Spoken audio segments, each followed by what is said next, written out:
புடிவாதமானே ஒரு கடிவாளம் போட்டேன் மலை நாட்டு தேனே ஒன்ன மடி மேல சாச்சேன்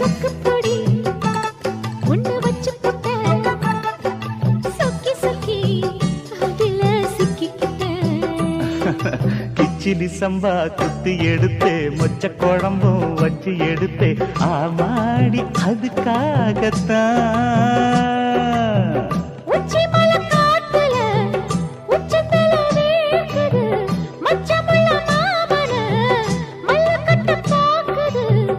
பக்கம் வந்து வருசு பார்க்கவா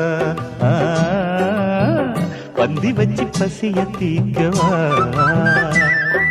கிச்சிலி சம்பா குத்தி எடுத்தே மொச்ச குழம்பு வச்சு